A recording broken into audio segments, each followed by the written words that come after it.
কারবালার প্রান্তরে হুসাইন রাদিয়াল্লাহু তাআলা আনহু গেলেন কেন? আম্মা জান আয়েশা রাদিয়াল্লাহু আনহা বলেছিলেন, হুসাইন কারবালায় যাইও না। কিন্তু হুসাইন গেলেন কেন? হুসাইন বলে, আমি যাওয়ার কারণ কি? আমি চাই এ দুনিয়ার মানুষ একমাত্র আল্লাহর গোলামি করবে, ইয়াজিদের গোলামি করতে দেয়া যাবে না। মানুষ গোলামি করবে কার? কুফার মানুষগুলো ইয়াজিদের গোলাম হতে চলছে। মানুষকে আল্লাহর গোলামি বানাইতে হবে, মানুষের গোলাম হতে পারবে না। এই শৃঙ্খলা ঠিক রাখার জন্য চলে গেলেন কুফা নগরীতে। যুদ্ধ যখন চলে তখনও তার সন্তান একটা শাহাদাত বরণ করেছেন।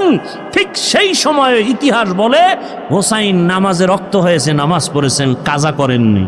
এবার আপনাদের ফাইনাল প্রশ্ন, বরফির আব্দুল কাদের জিলানী, খাজা মাইনুদ্দিন চিশতি আজমেরি, কুতুবউদ্দিন বখতিয়ার কাকি, শাহজালাল, শাহপরান, শাহ মখদুম, খানজাহান আলী, দিল্লিতে আসে নিজামুদ্দিন আউলিয়া, এতগুলো যাদের নাম শুনাইলাম, মুজাদ্দেদ আলফে সানি, আমাকে আপনারা বলেন এরা কি দাড়িবিহীন ছিলেন?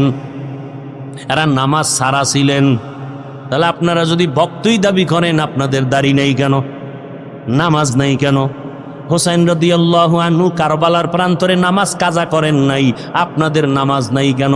অতএব আমি বলবো, হোসাইনের ভক্ত তারা দাড়িওয়ালা নামাজি যারা নামাজ নাই, দাড়ি নাই, পর্দা নাই, আল্লাহর কসম এরা কোনো দিন আহলে বাইতের ভক্ত দাবি করার অধিকার নাই।